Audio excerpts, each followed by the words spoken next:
let's move on over to our Standards and Assessment Committee report out. Chair Earl.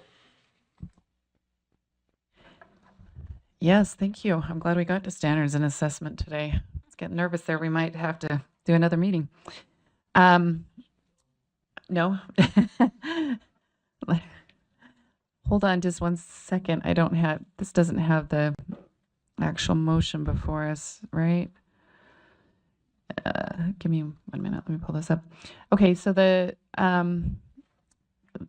motion for the board is that the board approve draft 1 of the Utah's Every Student Succeeds Act plan and forward to the United States Department of Education. And then I can speak to that. Well, go ahead. Okay. Yeah, I guess we don't need a second. You're right. Sorry about that. So this is an amendment.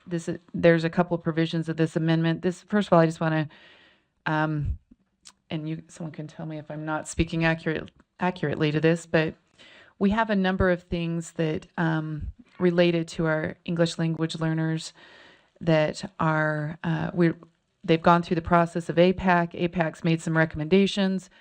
It's gone out for public comment. That happened in June, and I appreciate the staff. There was a trouble with one of the links, but they extended the time frame for the public comment.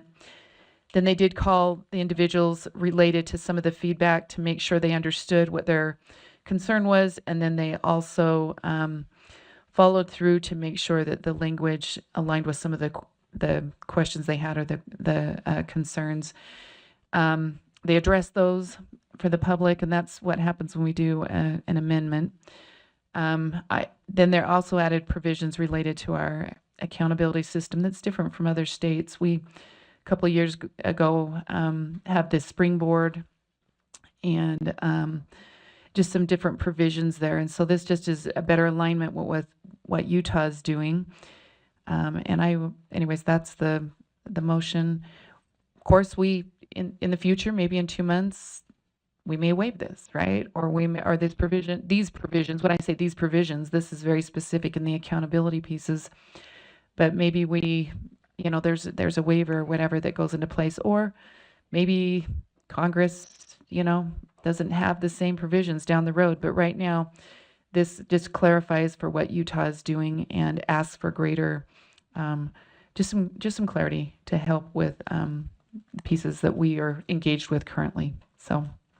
Thank you. And as a reminder, there was a letter that was discussed and passed and sent on to those elected, federal officials as well from the board requesting the removal of ESSA. Just a reminder there in relation to this. The motion then is that the board approve draft 1 of Utah's Every Student Succeeds Act, ESSA, plan and forward to the United States Department of Education. Member Bogus. Thank you. I am just wondering if staff can tell me on page 1, is the WIDA no longer approved in this state? The way this changed, it looks like we're implying that we've not approved it. Like, I just don't understand why we're removing that language if it's still an approved assessment.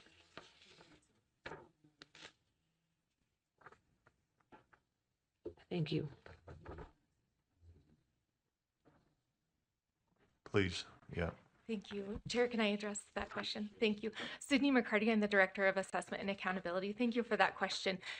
No, the WIDA is still our approved assessment. And in fact, in our August board meeting, the board approved our current contract with WIDA that will be continuing until 2030. What we wanted to do was remove any language to a specific assessment. So if we decide in the future to change that contract, that we didn't have to then change the plan. So we wanted more general language in our ESSA plan and not include a specific assessment name. But for right now, yes, the WIDA assessment is the assessment we use for the English language proficiency assessment. Okay, that makes sense. Thank you. Member Carey. A question probably best directed to council or staff.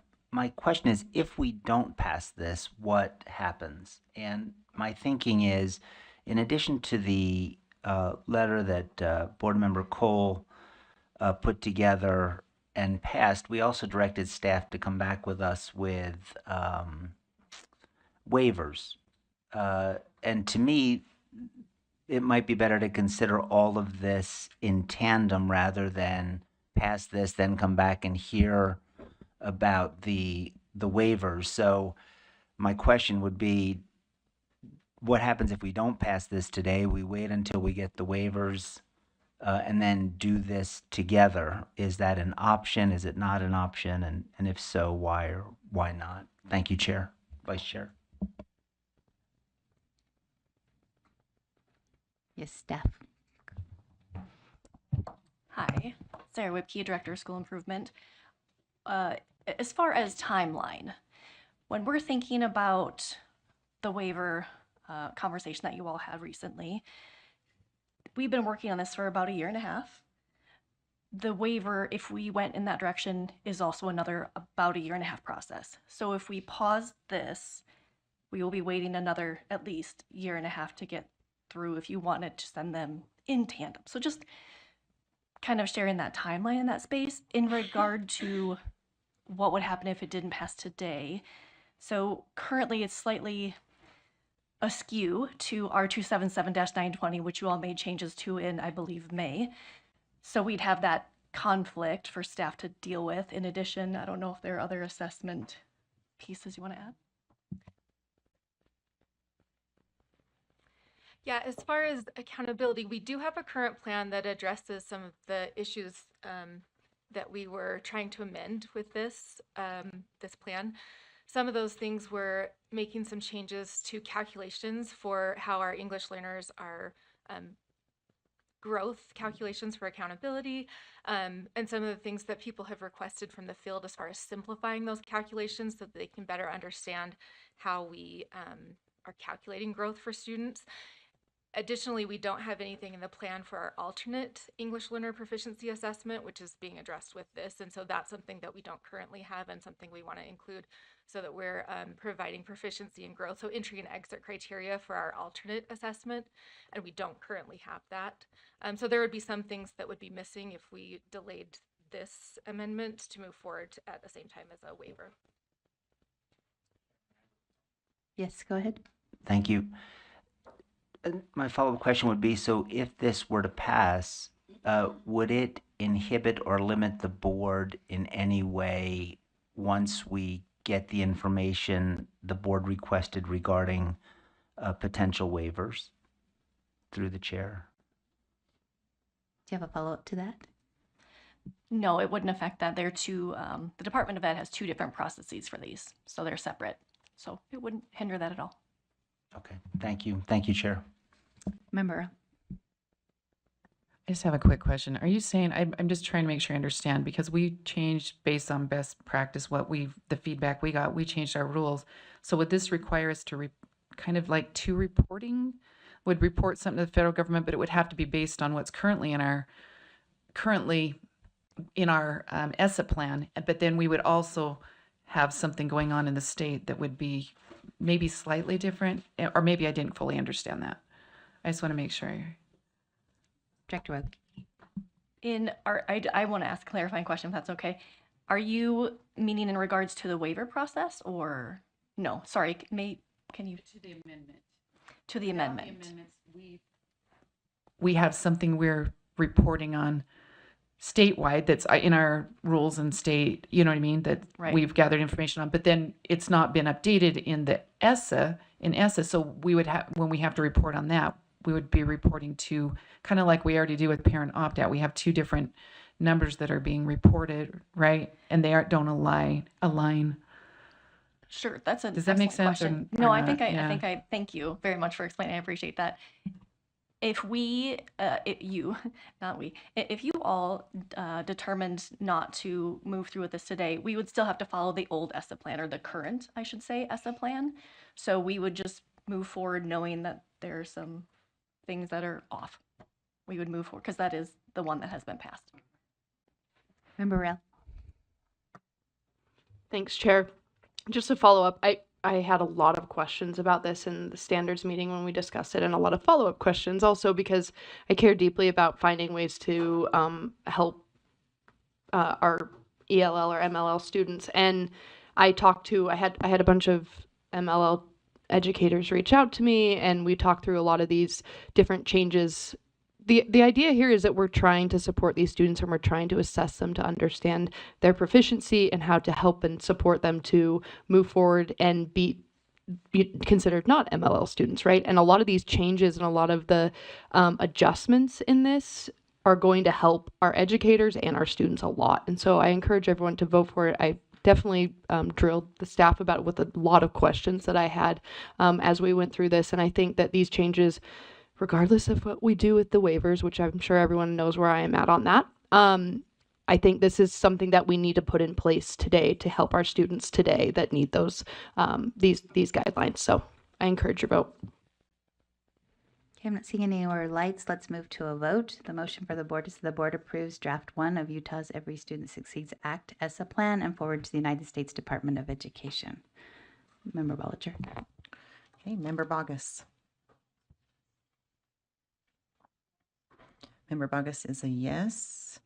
Member Booth. Yes. Member Britton. Member Britton, are you still with us? Oh, yes, I am. Sorry. Yes. Thank you. Member Davis? Yes. Member Davis is a yes. Member Earl? Yes. Member Earl is a yes. Member Green? Yes. Member Hall? Yes. Member Kelly? Yes. Member Kelly is a yes. Member Carey? Yes. Member Carey is a yes. Member Lear? Yes. Member Lear is a yes. Member Longacre? Member Longacre is a yes. Member Reel? Yes. Member Reel is a yes. Vice Chair Wood? Yes. Vice Chair Wood is a yes. I am also a yes. Chair Hymas? Yes. Okay, that passes unanimously 15-0. Thank you. Thank you. Chair Earl.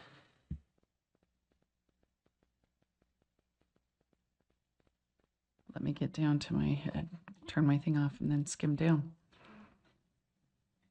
Okay, the next item is, I got to make sure we don't have an amendment in there, so.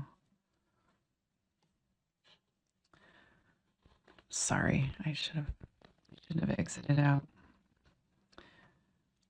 twice. Let me get to the item number. My apologies. The motion before the board is that the board approve R277701. I think we had some amendments though. Is that right? As amended? Sorry. There's no amendments. Okay. Let me just verify this on my,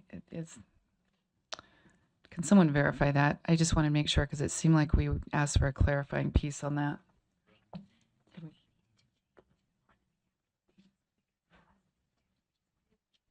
Oh, that's what it was. Okay. It was based on there there were some capitalizations, but it wasn't an amendment. That's why I kept thinking, did we amend that? But we had the discussion, but it was something that the staff could just do without us making that amendment. That's why I kept thinking it seemed like there was something there, wanting to make sure that was right. Okay, so the motion before the board is that the board approve R277701 early college programs. It's a continuation, and then they're just an updated language in there. Okay, so the motion before the board is that the board approve R277-701 early college programs, draft 1 on second and final reading. Seeing no lights, let's vote. Member Hall? Yes. Member Green? Yes. Member Earl? Yes. Member Earl is a yes. Member Davis? Yes. Member Davis is a yes. Member Britton? Yes. Thank you. Member Booth? Yes. Member Bogus? No. Member Bogus is a no. Member Kelly? Yes. Member Kelly is a yes. Member Carey? Yes. Member Carey is a yes. Member Lear? Yes. Member Lear is a yes. Member Longacre? Member Longacre is a yes. Member Reel? Yes. Member Reel is a yes. Vice Chair Wood? Yes. Vice Chair Wood is a yes. I am also a yes. And Chair Hymas? Yes. Chair Hymas is a yes. That motion carries 14-1. The one no vote is Member Bogus. Chair Earl. Okay, the next action item is R277324, Professional Paraeducator Programs, Assignments, and Qualifications. And this is draft 1, and we're moving that for today. And I can speak really quick. There was just a reference that's no longer exists that was removed from that. So Okay. that's how we are. Okay, so the motion before the board is that the board approve R277-324 Paraprofessional Paraeducator Programs, Assignments, and Qualifications, Draft 1 on second and final reading. Member Carey? Yeah, perhaps to the maker of the motion, I really couldn't pick it out. What is the biggest change that's being made to the Line 25, we removed a reference that no longer exists. To code. Okay, I wasn't quite sure. So Yeah, that that's was right. the change? Yeah. Okay, thank you. Thank you, Chair. And this may be best directed to staff, Chair, if I may. Do we have, as a board, do we collect any information on the total number of paraeducators that we have working in the school system? Do we collect that data from our LEAs? I'm not seeing, I know because of the day, staff have tried to reschedule their, I wonder if this could be an offline question. It can be. Thank you, Perfect, Chair. thank you. So let's go back to the motion then, and this is that the board approve R277-324 Paraprofessional Paraeducator Programs, Assignments, and Qualifications, Draft 1 on second and final reading. Let's vote. Member Kelly? Yes. Member Kelly is a yes. Member Carey? Yes. Member Carey is a yes. Member Lear? Yes. Member Lear is a yes. Member Longacre? Yes. Member Longacre is a yes. Member Reel? Yes. Member Reel is a yes. Vice Chair Wood? Vice Chair Wood is a yes. Member Bogus? Yes. Member Bogus is a yes. Member Booth? Yes. Member Britton? Yes. Member Davis? Yes. Member Davis is a yes. Member Earl? Yes. Member Green? Yes. Member Hall? Yes. I am also a yes, and Chair Hymas. Yes. Chair Hymas is a yes. That motion passes unanimously. Chair, may I make note Thank you. that I think we only went about 15 minutes on that? I'm just saying, that's all. Even with me not being able to verify whether we had amendments or not. So Well, I was going to say I still compare against Member Hall's report. I know. So I come in Okay. second. So we thank you. Thank you. We will battle that out later.